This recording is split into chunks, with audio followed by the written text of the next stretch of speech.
JKD chemistry point YouTube channel पर आपका स्वागत करते हैं। आज हम आपको क्लास 12 की केमिस्ट्री पार्ट 3 के बारे में आपको इलेक्ट्रोकेमिस्ट्री हम पढ़ा रहे हैं। आज के हम टॉपिक पर आपको फ्यूल सेल ईंधन सेल के बारे में बताएंगे। देखिए बच्चों, सभी क्लासेज स्टार्ट हो रही है, तो अच्छी तरीके से पढ़ाई करना आप प्रारंभ कर दीजिए। यदि अच्छे अंक आपको हासिल करने हैं तो शुरू से ही अपनी पढ़ाई को एक रेगुलर तरीके से और एक बराबर की स्पीड से लास्ट तक आपको करना है, तो आप अच्छे अंक प्राप्त कर सकते हो। इससे पहले हमने आपको लेड स्टोरेज बैटरी यानी सीसा संचायक सेल के बारे में बताया था। आज आपको फ्यूल सेल के बारे में बताएंगे, जिसका नाम होता है ईंधन सेल, जिसका उपयोग हम स्पेस यानी अंतरिक्ष में करते हैं। इस सेल से किसी भी प्रकार का कोई प्रदूषण नहीं होता है और इससे निकलने वाले मटेरियल का उपयोग हम यात्रियों के लिए उपयोग करते हैं। तो चलिए स्टार्ट करते हैं। वीडियो को अंत तक आप देखिए ईंधन सेल, फ्यूल सेल।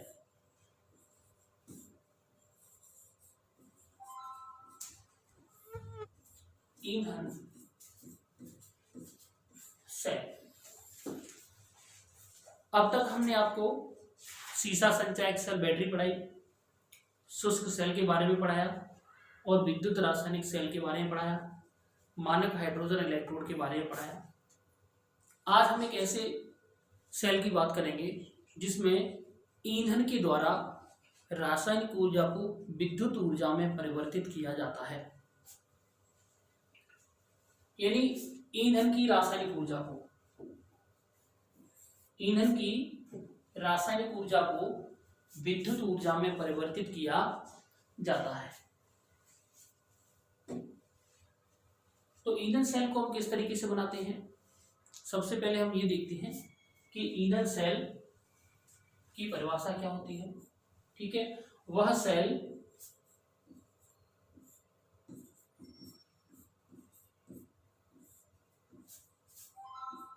जो ईंधन की रासायनिक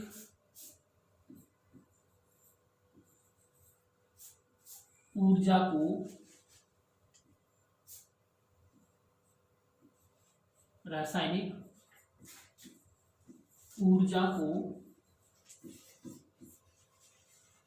विद्युत ऊर्जा में बदलता है,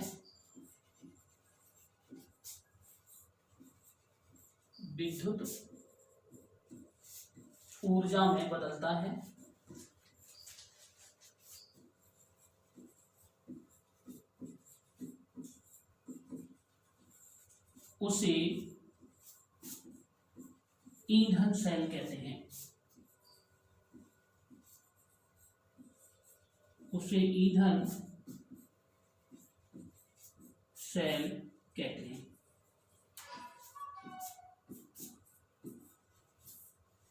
ठीक है, मतलब ईंधन सेल उसको कहते हैं जिसमें ईंधन की रासायनिक ऊर्जा को विद्युत ऊर्जा में परिवर्तित किया जाता है। इसका सबसे अच्छा जो उदाहरण है वो है बच्चों H2O2 ईंधन सेल।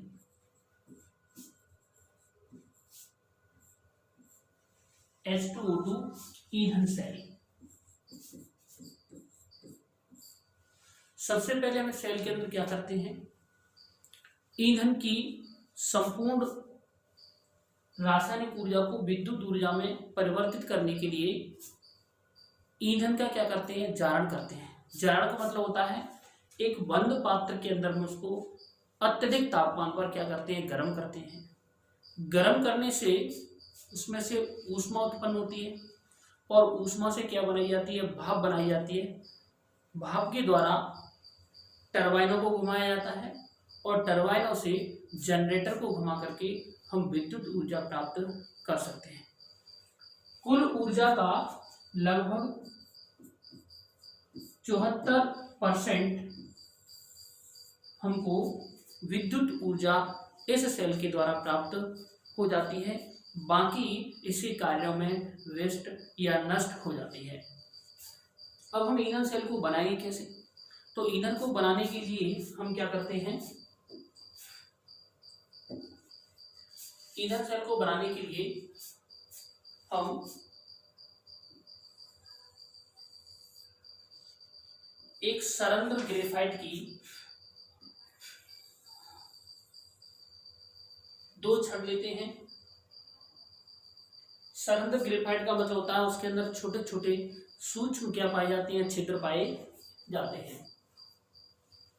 इस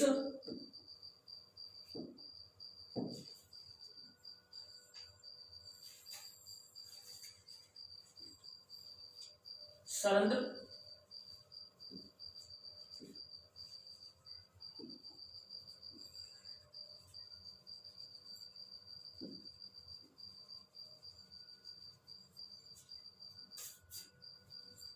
इसके अंदर हम क्या लेते हैं, ग्रेफाइट की छड़ लेते हैं। उन ग्रेफाइट की छड़ों के ऊपर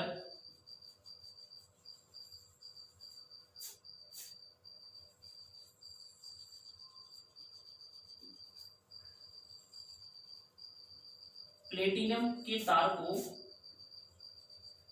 अच्छी तरीके से लपेट दिया जाता है, इस तरीके से।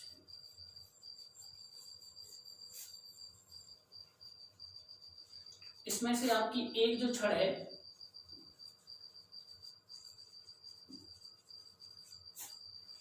वो आपका कैथोड का काम करेगी,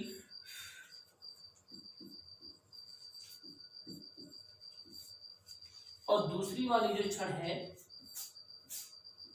वो एनोड का काम करेगी। कैथोड यानी प्लस वाला भाग होगा, एनोड आपका माइनस वाला भाग होगा।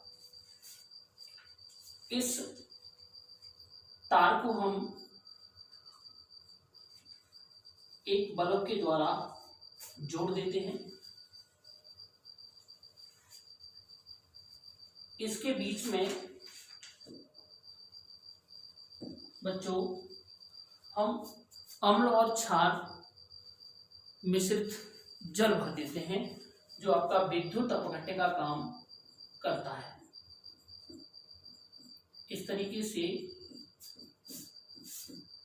अम्ल क्षार मिश्रित जल भर दिया जाता है। ये बच्चों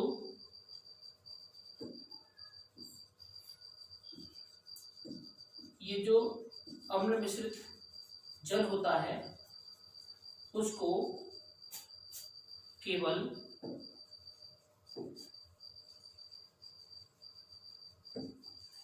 दोनों ग्रेफाइट की छड़ों के बीच में भर दिया जाता है। अब यहां से इसके अंदर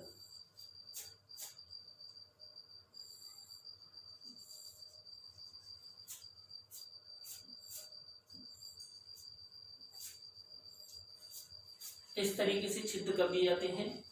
यहां से O2 को प्रवाहित किया जाता है और यहां से H2 को प्रवाहित किया जाता है और यहां से वेस्ट मटेरियल को बाहर निकाल दिया जाता है। इस तरीके से बच्चों आपका ये सरंध्र ग्रेफाइट की छड़ है। सरंध्र ग्रेफाइट की छड़ है। अब हम यहां से इसके अंदर हाइड्रोजन गैस प्रवाहित करेंगे और यहां से ऑक्सीजन गैस को प्रवाहित किया जाएगा। जब दोनों इलेक्ट्रॉनों को जोड़ दिया जाएगा तो कुछ समय बाद ये जो जल भरा हुआ है अम्लीय या क्षारीय जल वो आपका विद्युत अपघट्य का कार्य करता है।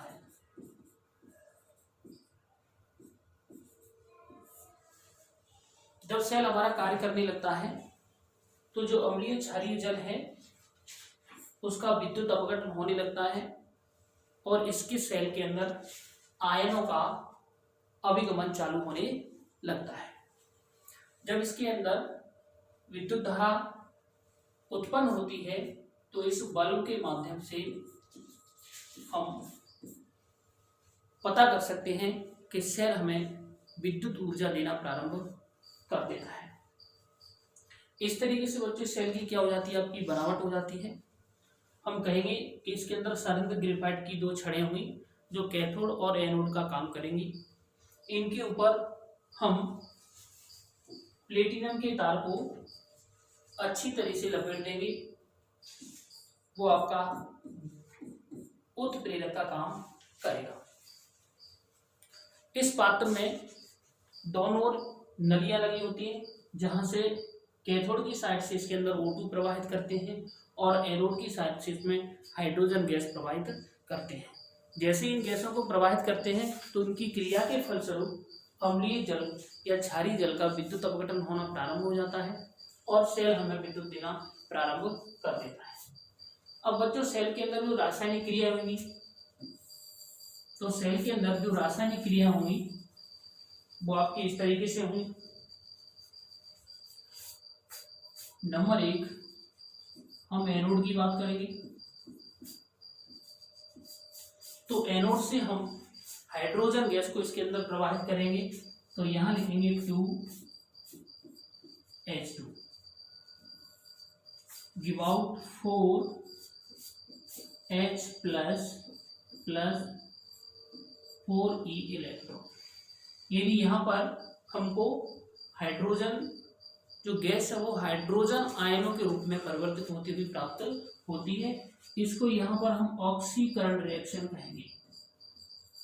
ऑक्सीकरण अभिक्रिया इसके बाद कहेंगे। इसके बाद जो दूसरी अभिक्रिया है बच्चों वो आपकी कैथोड वाली होगी।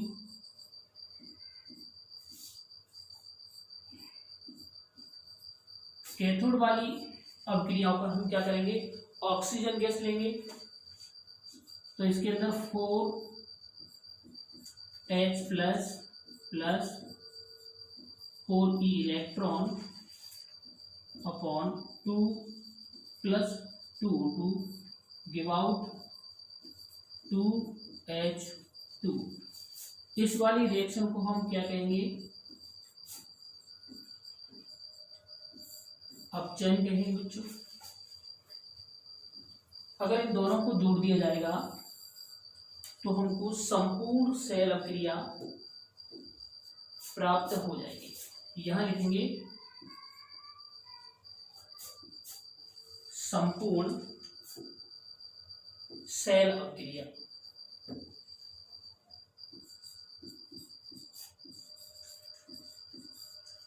संपूर्ण सेल अभिक्रिया। संपूर्ण सेल अभिक्रिया के अंदर हम इनको जोड़ देंगे तो आपका इलेक्ट्रॉन से इलेक्ट्रॉन कट जाएगा।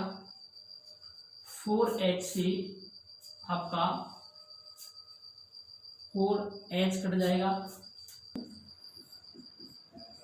H2 प्लस आपका क्या आएगा O2 डिवाइड 2H2। ये आपकी संपूर्ण सेल अभिक्रिया कंप्लीट।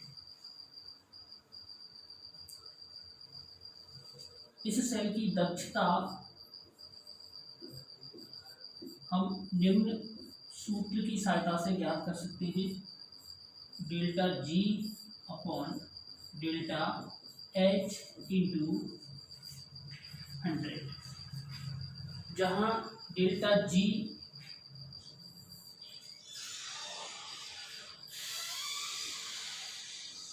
मुक्त ऊर्जा परिवर्तन है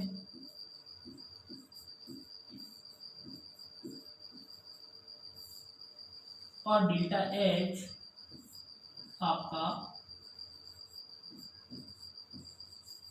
एंथैल्पी परिवर्तन है।